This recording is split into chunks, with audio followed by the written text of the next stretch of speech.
Hello everyone, and thanks for tuning in to Vintage Bolton again. Today I'm going to be starting the restoration, rebuild and modification of this XB turntable. It's the second table that Acoustic Research brought out after the XA. It's very similar. Probably the only differences is that it has a cueing device for the tone arm to go up and down. Just operated by this switch here. I know it's saved my stylist in the past. Now, full disclaimer, I have done a few things to this turntable already, like polishing some bearings, and I have upgraded the bearings on this tone arm here. But fortunately, I've got a couple of spares from a previous build that I'll be able to sort of go through them again. And some of the things that I'm going to be doing are, yes, I'm still going to be upgrading the tone arm. I'm going to be rewiring the tone arm. I'm going to be obviously cosmetically making this a lot prettier. Got some cool things in mind. You can see the veneer sort of scratching away from here, peeling away. This is just a chipboard plinth. I could easily sort of just peel this veneer off, I suppose, and re-vinyl it with some real wood vinyl, timber vinyl. But I think I'm going to push myself, make a funky plinth. I'm going to do something pretty funky with this top plate. I'm going to be damping a lot of it and cleaning a lot up and modifying the pulley. Some of the things that I might not be doing are changing the motor. Quite an expense, and this one's got the Hayden motor, which was better than the Hurst motor back in the 70s. You know, I'm going to see the motor's already running at good speed. There's some vibration going on there, but I think that might just be a capacitor on its way out. So today I'm just going to be starting by stripping everything down, running through a few things, getting it all ready for the next steps. I've got a fancy Lin mat on here. I don't even know how I came across this Lin mat. I think someone accidentally sold it to me with a turntable once, and well, there you go. I ended up with a nice Lin mat. The Platter, 2 pieces, and as you can see, that is cosmetically pretty ugly. So I'm going to be polishing that right up, and I did consider chroming this outside. I've got I've got 2 family members that work in that industry.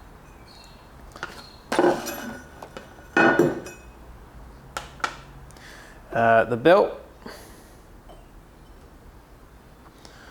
I think in the past, the belt is the biggest thing that's made such an improvement on the speed and the wow and flutter of this turntable and some of my other builds. So it's going to be the last thing that I get and the last thing that I put on, so that I don't have to touch it too much afterwards, after all my sort of modifications and adjustments, because the more you stretch it and pull it, the more you put it back on, the weaker it's going to get, the less accurate it's going to be speed-wise. So I'm just going to pop that in a plastic bag. Keep that one nice and clean for now. Putting all my spare parts, all the loose parts in, some containers to keep them nice and safe. You can see I've already got a couple of spare parts from my previous build, which I'll explain in due time. Okay, subplatter, lift that right out. And this is one of the things that I have already done, is I have already polish this up. It's not perfect, not by a long shot.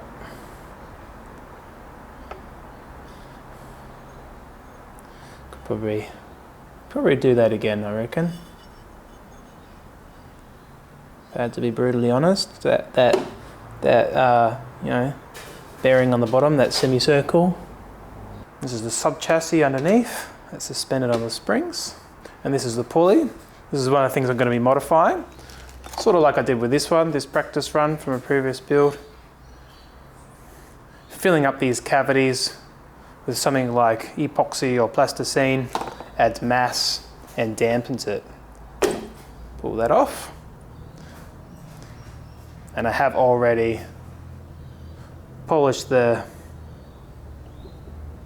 edges, the steps. This is 33.3 RPMs, and this is 45. So I'm going to start to disassemble the Tonearm. Just start with the unscrewing the head shell.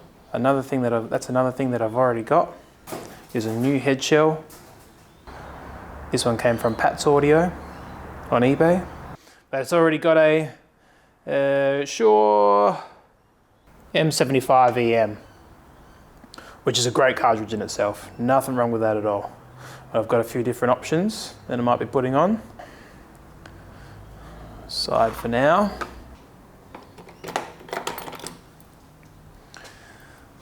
Flathead screwdriver to take these screws off and pull off the counterweight.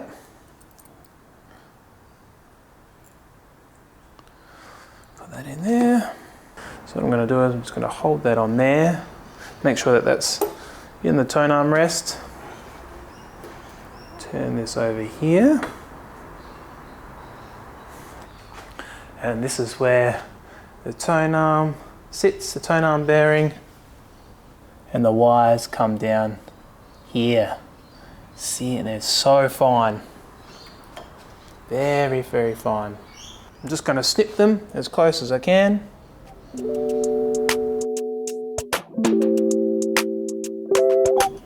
Okay. So now the Tonearm is completely cut off from the terminal, which will make it easier.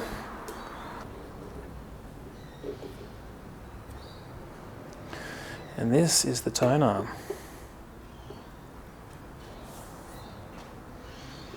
And it rides in a little ball bearing in there, which make sure you don't lose when you tip it out.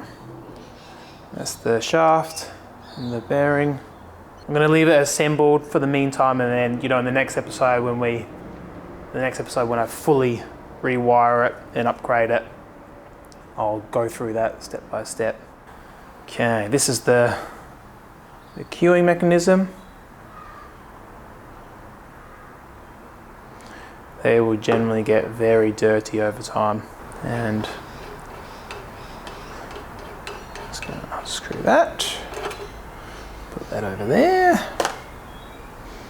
and this one same, unscrew it, and it's going to come out with a spring. Okay, that.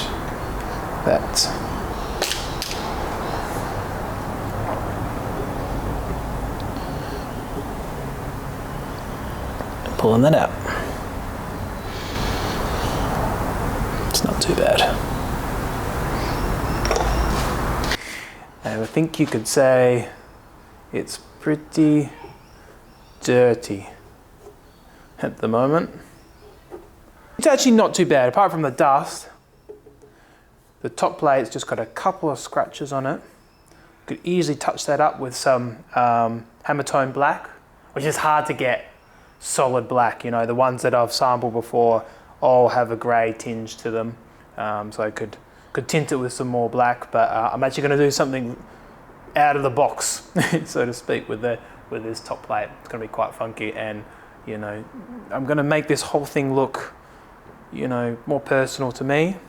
But let's turn it over and start taking things out from the underside. Okay. Before I flip it right over, there's a little nut there.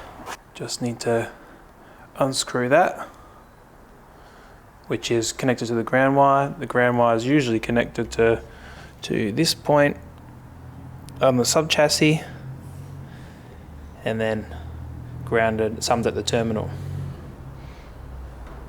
And actually, that's one of the things that I've struggled with in the past with this table, is the ground loops and the phono hum. the buzzing. Anyone that's ever, I think, worked on one of these or bought one may have experienced the same thing. And it's so funny, I was driving myself insane, and all I did was unscrew that lug that was connected to the sub-chassis, and the hum went away. And the only theory I have, because the tone arm is also grounded there, the only thing I can think of was that the top plate was just touching the sub-chassis, so therefore, and the tone arm, so therefore it didn't need to be grounded at the sub-chassis. But I'm going to prove that theory right or wrong afterwards.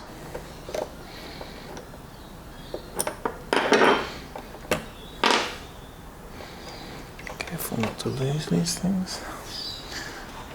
Now from the other side, I'll just pull off that tone arm rest. Okay, put that back in there. Don't lose it. It's not a terribly heavy or bulky or awkward turntable. Just want to protect the underside as much as possible. The first thing you can probably see is this sub-chassis, and that's what keeps everything together and suspended from the rest of the turntable, and it's suspended through these springs here, 3 of them, on 3 equal points. So I'm just going to start by taking them off.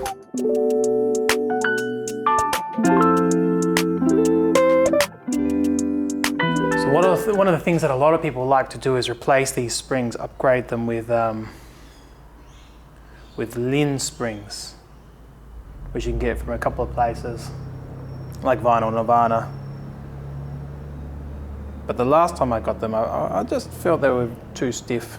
People don't really mind so much if they're not upgraded. They kind of think that as long as these springs are good, but it's good to rotate them anyway.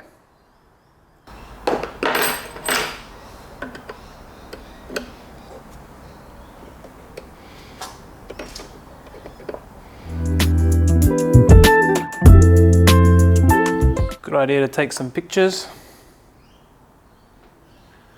so I know how to reassemble it.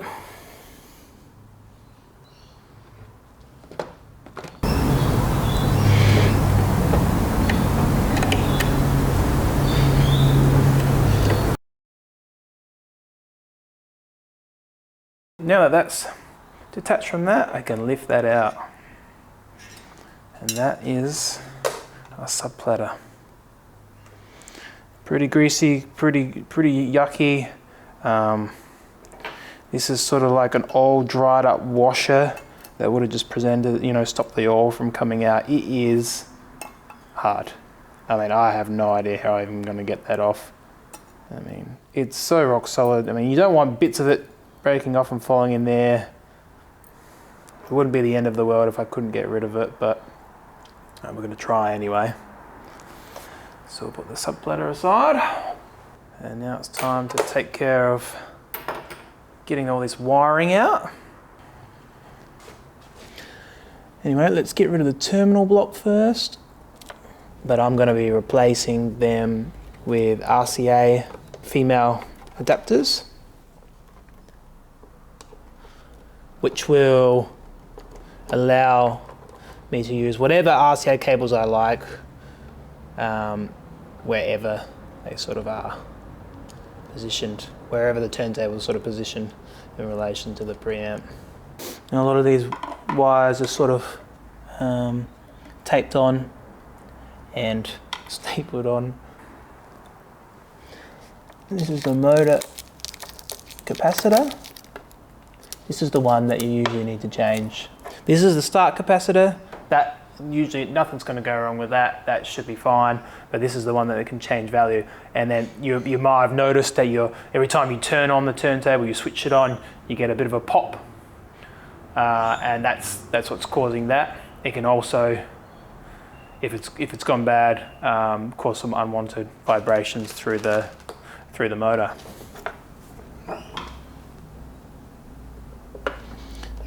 This is the power cable. Okay. I'm going to be replacing the power cable, I think.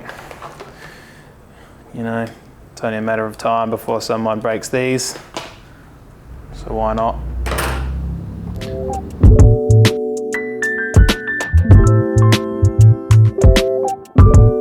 One of the most annoying things of the XB is these little like star washer things that hold the switch, and they've got this, you know, hot glue here. Plug the switch first. It's just got lugs that pull straight off.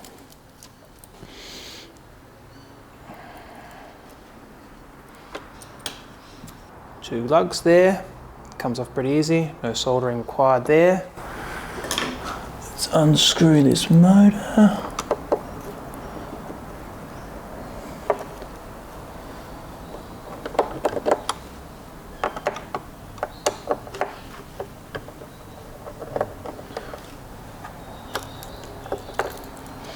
Okay. It's got a lot of vibration to me. I know I've been told that these are good motors, but I don't know.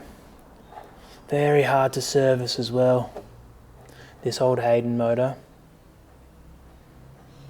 You know, this is sealed on with some glue here. It's very hard to pry off without damaging it. I'm going to keep the wiring all together so I know, you know, so how it's all connected. Now we can disassemble the top plate. I'm going to leave the cueing device in and the switch in because these star washers are a pain to get off, and then I have to put them back on, and they've obviously got this hot glue here.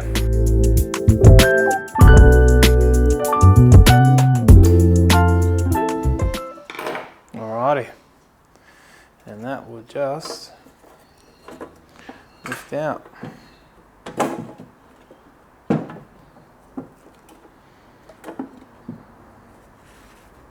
And there's our top plate. And so the last time I just masked this switching and cueing section off and was able to spray paint that, no problems. That worked really well. And then we have the plinth left over. I mean, there's nothing wrong with this plinth, with the current plinth. It's just cosmetically not so great. You could potentially peel all that off and re-veneer it, but it also almost seems like more work to me. I know where my strengths lie though. My woodworking skills are coming along. I'm no good at making 45s, but I've got a funky idea about what I'm going to do. Maybe some sort of two-tone plinth. So stay tuned for that part. And that's it. That's all the parts ready to go. Springs, screws, spare parts from the Tonearm, head shell, cartridge, belt, sub platter, motor and wiring, inner platter, outer platter, and the top plate. Remember when I said don't lose that ball bearing out of the Tonearm well? Well, I did, but luckily I found it. And I've actually, that's another thing I've already upgraded to a ceramic ball bearing. Now you can either get that from eBay very easily, from Pat's Audio, or you could probably go to your local bearing shop and get something of the same size. So stay tuned for the next episode and see what I'll be working on first. Bye for now.